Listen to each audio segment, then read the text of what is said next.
Welcome back to Web Certain TV. I'm Christina. I'm joined by Jeffrey Clone from Microsoft today. Hi, Jeff. Thank you for joining us today. Thank you. Nice to be here. So we have heard that you just finished your book, Disruptive Marketing. So first of all, could you just explain what that means? Sure. The term disruptive is used quite a bit, but Yeah. what I mean by it in the book is how we approach marketing from a really different angle from the last 50 years. How we use people to spread our messages and how we observe human behavior so we can figure out where our next form of marketing might be going. Right. So how, like, if we would like to adopt this, I would say like a strategy you proposed, what are the tactics people need to think? Sure. So it's 50-50 if we look at the use of analytics as well as creativity. That is the differentiating factor when it comes to disruptive marketing. So the ability to have a lot of data and be able to use that data in a creative way to reach your audience, persuade them, get them to take action, get them to share messages that you have, as well as create their own content. Customers really are the best form of advertising in the sort of new normal, so to speak.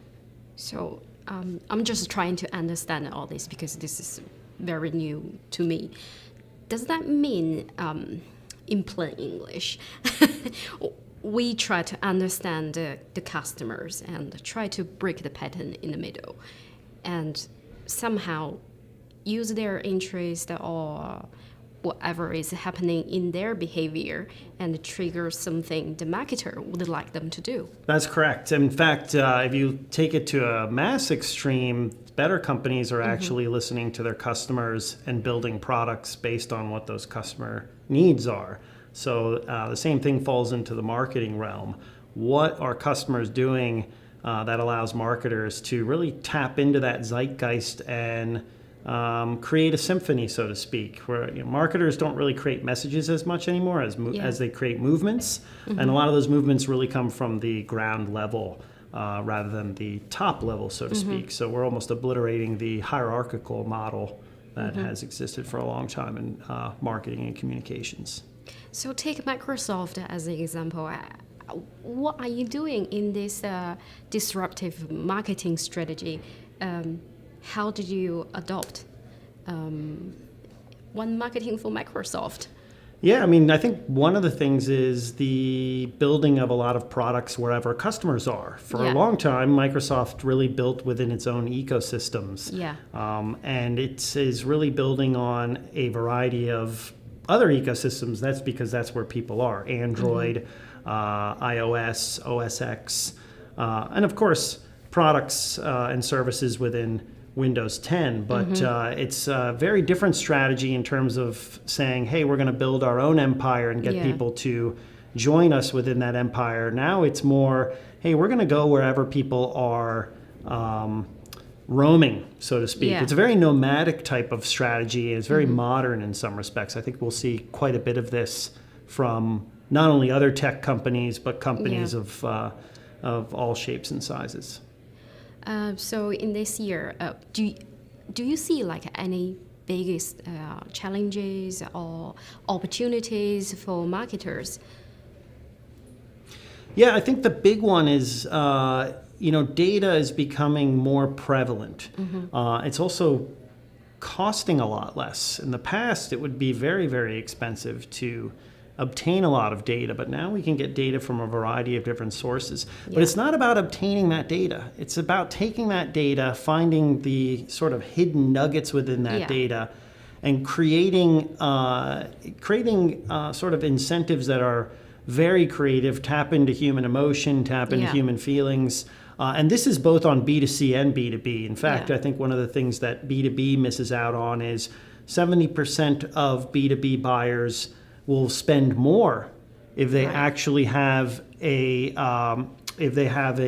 emotional resonance with a particular company. And I think B2B companies now have to really realize, hey, we have to showcase what our values are and what we stand for. That you didn't have to do that for many years. You could just say, hey, this is how our product works. This is the utility within it. Yeah. And that's that. I think now bigger companies, or I should say more cutting edge companies, are realizing, hey, we have to actually showcase what we stand for and what we actually are providing.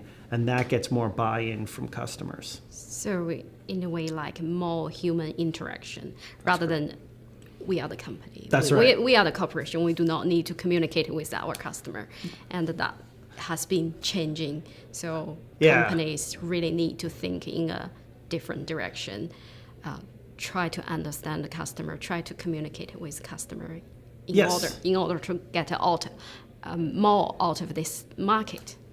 Yeah, I mean, if you think about it in this analogy, it's almost like moving away from the Chicago school of rational thinking in economics to one of behavioral economics, which Richard Thaler made really popular.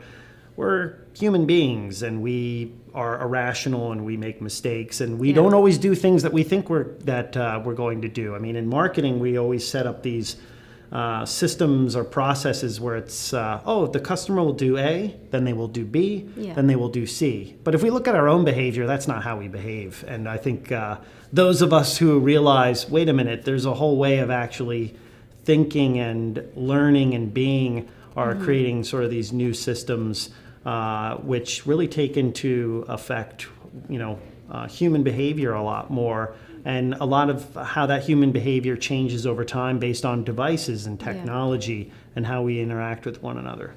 Yeah, that's true. It's just like years ago, we would not think iPhone, iPad, even tablets, it would change the way we surf on the internet. Like it's just tap away. You can get all the results. You can start to play with the app to get interact. You can read a book on the small screen. It's just amazing, and we really need to think about how to interact. Just to think as human, how would we like to interact with the world, with the technology? Yep.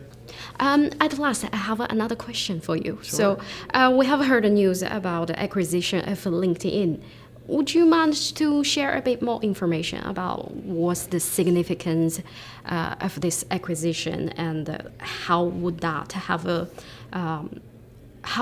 impact the market, impact LinkedIn, the future of LinkedIn? Yeah, I mean, in my speculative theory, this is a really big step because it is Microsoft entering the social network era, which has been here for quite a bit of time, that the company had not delved into. In fact, it was very platform agnostic for a very long period of time.